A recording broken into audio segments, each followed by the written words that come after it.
Quando vemos Ancelotti comandando o treino da seleção brasileira, até parece uma obra do destino. Foram vários momentos em que o caminho do Brasil cruzou o de Carleto, seja nos tempos de jogador, até os anos gloriosos como técnico. Ele já colocou os brasileiros no topo 2 vezes. Kaká foi praticamente um diamante bruto moldado pelo italiano, enquanto Vini ganhou maturidade em campo, se tornando um dos maiores jogadores do mundo. Por isso, vamos imergir no legado de Dom Carlo e mostrar como o italiano pode nos fazer sorrir de novo.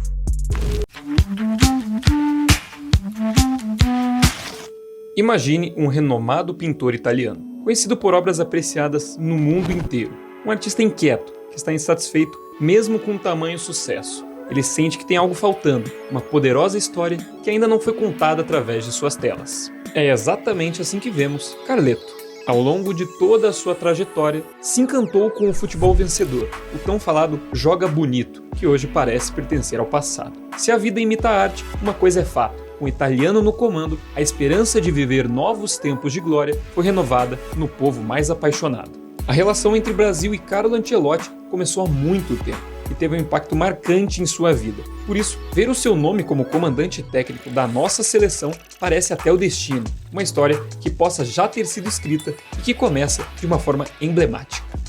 Muito antes de ser um brilhante treinador, Ancelotti era um baita meio-campista. Não era um jogador extra-classe, de muita habilidade, mas com um bom passe, inteligência, muito versátil, aquele típico motorzinho que todo time sonha para ter um meio-campo completo. Essas qualidades atraíram a atenção da Roma, contratado em 1979, vindo do Parma. Um ano depois, em 1980, o jogador perfeito para formar dupla ao lado de Carleto, o volante brasileiro Falcão. Na primeira temporada juntos, conquistaram o título da Copa da Itália, e na temporada de 1982-83, a consagração máxima, vencendo a Liga Italiana, a segunda do clube após mais de 40 anos sem levantar o troféu. Falcão era o craque da equipe, mas Ancelotti foi fundamental da mesma forma durante a conquista. Após belíssima passagem pela Roma, Dom Carlo, mais experiente aos 28 anos, fechou com o Milan. E com a camisa rossonera, fez história. Em 5 temporadas disputadas, jogou 160 partidas e venceu 2 vezes a Liga dos Campeões e 2 vezes o Mundial de Clubes. Além do prestígio conquistado por ótimas temporadas na Roma, outra coisa também seguiu com ele no Milan: as lesões nos joelhos. Em 1982, quando ainda tinha 23 anos, sofreu uma grave lesão no joelho, contusão que fez ele ficar de fora da Copa do Mundo de 82, competição que a Itália terminou campeã. Os problemas no joelho pioraram no Milan, e com mais de 30 anos, as recuperações eram mais lentas e desgastantes. Em sua última temporada, em 1991-92, atua em apenas 18 partidas e se aposenta aos 33 anos. E na despedida oficial de Carlo Ancelotti dos gramados, quem era o adversário? A seleção brasileira. Em um amistoso de comemoração ao 12º título do campeonato italiano, em 1992, o encontro entre Carleto e o Brasil foi marcante e terminou com uma vitória brazuca por 1-0. A carreira de treinador não era prioridade de Carlo quando ainda jogava bola indo mais para o final da carreira. Mas o responsável por despertar esse lado foi o seu ex-técnico naquela era vitoriosa com o Milan, Arrigo Sacchi, que em 1991, quando assumiu a seleção italiana, convidou Ancelotti, que ainda estava jogando, para ser um de seus assistentes. Em 92, após deixar as chuteiras de lado, o ex-meio-campista aceitou o convite e se tornou auxiliar técnico da Itália de Arrigo Sacchi. A primeira grande experiência de Carleto como auxiliar técnico seria a Copa do Mundo de 1994 nos Estados Unidos. E no final, a gente já sabe que deu samba. Brasil e Itália decidindo quem seria o primeiro a ser 4 vezes campeão do mundo, e nos pênaltis levamos o tetra. Mais uma vez, o Brasil cruzando o caminho do italiano. Por mais que tenha sido doloroso perder o título, a derrota foi muito importante para aquele Ancelotti auxiliar técnico, que não levou aquela memória como se a seleção brasileira fosse a vilã por ter derrotado a Itália, mas sim como um exemplo para sua carreira de treinador. O Brasil de 94 não dava espetáculos, mas era muito competente na sua maneira de jogar, pelo respeito e amor à camisa, fatores que fizeram Carlo apreciar ainda mais os brasileiros. Depois de 3 anos como auxiliar técnico, na temporada de 95-96, se lançou para o seu primeiro trabalho como treinador do Reggiana, da 2ª divisão italiana. Já no seu primeiro ano, mostrou ser muito promissor, garantindo o acesso do modesto clube à primeira divisão do campeonato. No ano seguinte, foi para o Parma, turbinado pela grana da Parmalat, que tinha a possibilidade de trazer Roberto Baggio, opção descartada prontamente por Ancelotti, algo que se arrepende até hoje, já que não queria mudar seu esquema tático para encaixar um camisa 10 que flutuava pelo campo. Hoje vejo que fiz mal em descartá-lo. Recusei-me a mudar o meu conceito de futebol porque era inseguro, estava preocupado e, no fim, percebi que cometi um erro. Admitiu o próprio italiano no livro Liderança Tranquila, escrito por Mike Ford, Chris Bradley e pelo próprio Carlo. 2 anos depois, assumiu seu primeiro grande desafio no comando da Juventus, mas por lá as coisas não foram tão bem, saindo com 1 ano e meio de trabalho. Agora, algo que não pega bem mesmo é você não estar inscrito aqui no Toca. Se você tá confiante com Carlo Ancelotti no Brasa, já deixa o like, hypa o vídeo se conseguir e já comenta aí qual jogador você acha que vai voar com o italiano no comando da Celeste. Na temporada 2001-2002, chegou ao Milan, o primeiro clube que a relação entre o italiano e o Brasil teve ótimos resultados. E uma coisa é certa, ele não cometeria os mesmos erros. A primeira obra esculpida por Carlo Ancelotti tem nome e sobrenome, Riccardo Isaacson, ou também conhecido como Kaká. O meio-campista chegou à Itália com 22 anos, cercado de muitas expectativas e um ótimo time do Milan, com vários jogadores experientes e atual campeão da Champions League. A ideia era que Kaká fosse reserva no começo para o português Rui Costa, um dos melhores jogadores de Portugal na época. Mas não era isso que estava na cabeça de Ancelotti, que já colocou o brasileiro de titular desde os primeiros jogos. Mas calma, já vamos te explicar direitinho como Ancelotti moldou o Kaká para se tornar o melhor jogador do mundo. Antes, precisamos falar da única treta que o comandante teve com o BR. 1 mês depois de ser uma das estrelas do Penta com a seleção na Copa de 2002, Rivaldo chegou ao Milan, após excelente passagem pelo Barcelona. Mesmo recém-chegado, o brasileiro pensava que seria titular assim que chegasse no Milan. E no seu primeiro jogo relacionado no campeonato italiano, Carlo Ancelotti falou ao brasileiro que ele seria reserva, porque tinha acabado de chegar e não tinha feito a pré-temporada com a equipe. O brasileiro respondeu dizendo que ele nunca ficou no banco. O treinador italiano até tentou acalmar Rivaldo, dizendo que ele seria titular no próximo jogo, mas o camisa 10 do Penta não curtiu e foi embora da concentração. Depois dessa treta, Rivaldo voltou atrás e foi reserva na partida contra o Modena, e acabou entrando no segundo tempo. Rivaldo ficou no Milan de Ancelotti por menos de 1 ano e meio e nunca foi um jogador crucial para os rossoneiros.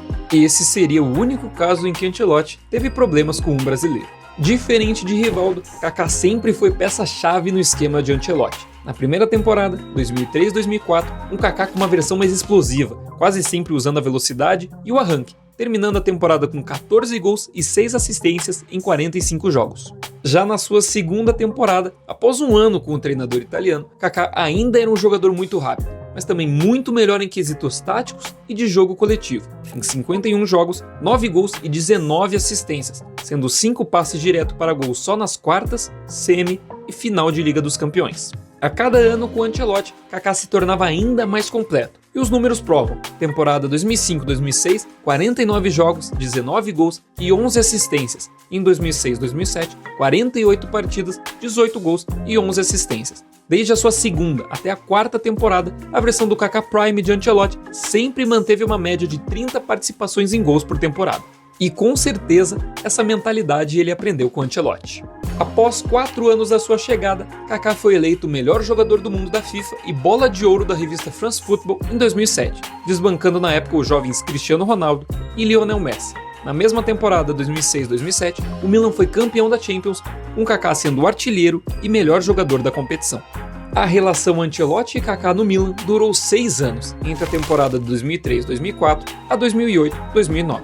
Foram 270 jogos, 95 gols e 5 títulos na conta do Milan.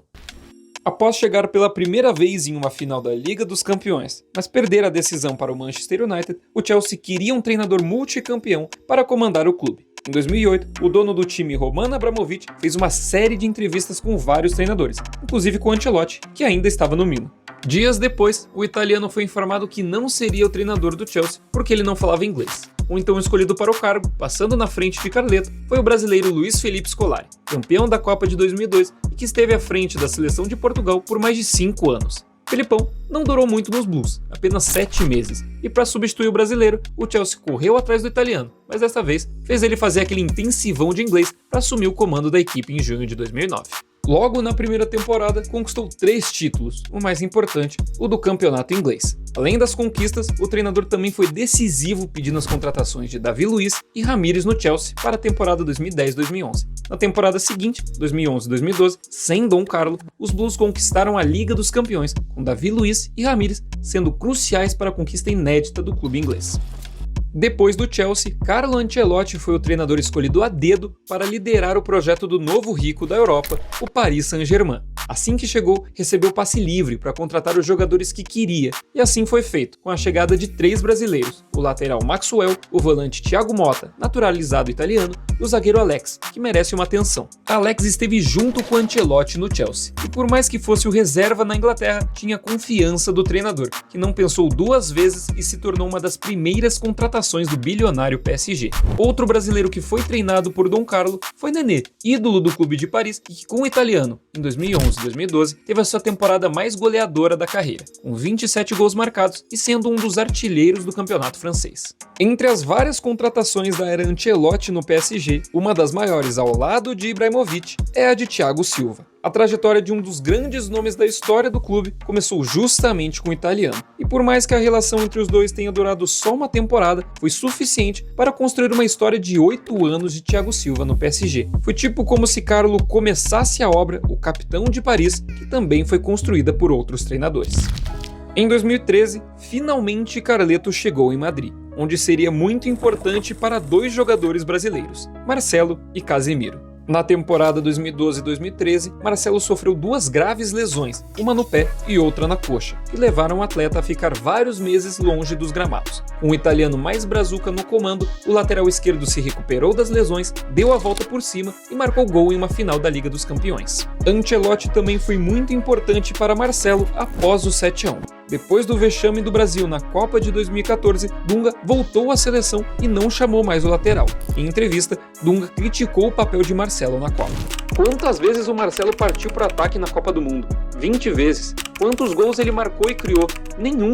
Quantas vezes nossos zagueiros foram pegos de surpresa com bolas por cima? 3 ou 4. Na mesma semana após as falas de Dunga, Ancelotti saiu em defesa do jogador do Real Madrid, dizendo que era injusto culpar Marcelo pela má fase do Brasil, que ele era o melhor lateral do mundo. E no fim da temporada, de fato, Marcelo foi eleito o melhor lateral esquerdo da Europa e do mundo.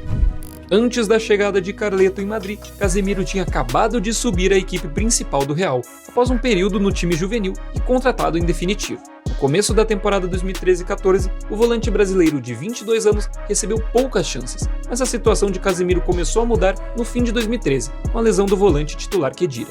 Perto da janela de transferências, o caminho mais óbvio para uma equipe muito rica como o Real Madrid seria contratar alguém para ocupar o lugar de Khedira. Mas Dom Carlo mudou o esquema tático e começou a dar mais rodagem para Casemiro, entrando em boa parte dos jogos no segundo tempo. Mais uma vez na carreira, o treinador italiano bancava um jovem brasileiro na equipe e, de novo, funcionou. Casemiro completou sua primeira temporada com a equipe principal do Real, com 25 jogos disputados. A primeira temporada da relação Ancelotti-Real Madrid durou de 2013-2014 a 2014-2015, e o segundo capítulo da história começaria só em 2021. Depois do Real Madrid, Ancelotti foi escolhido para substituir Pep Guardiola no Bayern de Munique, pressionado por não ter conquistado nenhuma Champions pelo clube alemão. Cercado de expectativas, o italiano não correspondeu. Mesmo tendo esse espírito de treinador que era tipo um paizão, com esse vídeo com o Ribéry que mostra isso, não foi o suficiente. Carleto perdeu força no vestiário por colocar ídolos já experientes, como Miller, Robben e Ribéry, no banco em algumas partidas. Pela primeira vez na sua carreira, Carlo Ancelotti foi demitido antes de acabar a temporada, ficando à frente do Bayern por 15 meses, de junho de 2016 até setembro de 2017. Após um período sem assumir nenhum clube, Dom Carlo retornou à Itália para comandar o Napoli. Na temporada 2018-2019, fica com o vice-campeonato italiano, mas também é eliminado na fase de grupos da Champions e cai nas quartas da Europa League. E no meio da sua segunda temporada, em dezembro de 2019, Ancelotti foi demitido do clube, mesmo após classificar o Napoli para as oitavas da Liga dos Campeões. O motivo? O péssimo relacionamento com o presidente Aurélio De Laurentiis. Dias depois da sua demissão, o treinador acertou a sua ida ao Everton.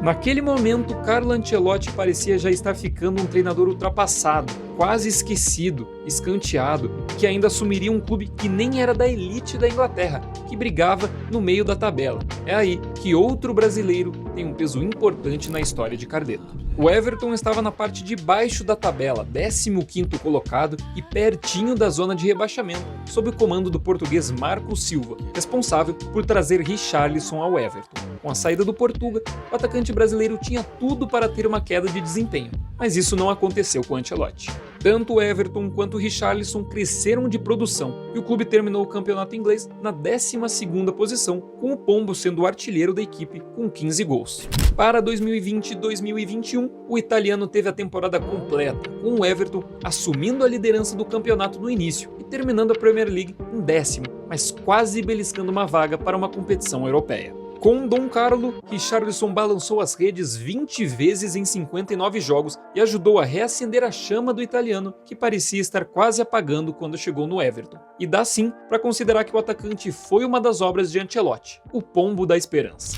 Quando retorna ao Real Madrid em 2021, Ancelotti reencontra velhos conhecidos e agora mais experientes, como Marcelo, Casemiro, Benzema, mas também algumas novidades. Um que recebia poucas chances, Rodrigo, e outro que não agradava muito a torcida e a imprensa, Vinícius Júnior. Na temporada de 2020-2021 com Zidane, Rodrigo foi titular em apenas 13 jogos. Já Vini era mais utilizado, mas também muito mais criticado, com 6 gols e 4 assistências em 49 partidas. Era visível que Vini Júnior não vivia um bom momento e Rodrigo não tinha muitas oportunidades. No caso do ex-atacante do Flamengo, dava para notar que ele não era um bom finalizador, errava muito na tomada de decisões e era fominha. Entrava em ação mais uma vez o técnico artista para realizar outra grande obra em sua carreira, chamada dessa vez de A Transformação. Nas mãos de Carlo Ancelotti, Vini em apenas 11 jogos marcou 7 vezes e já tinha ultrapassado o número de gols da última temporada inteira com Zidane.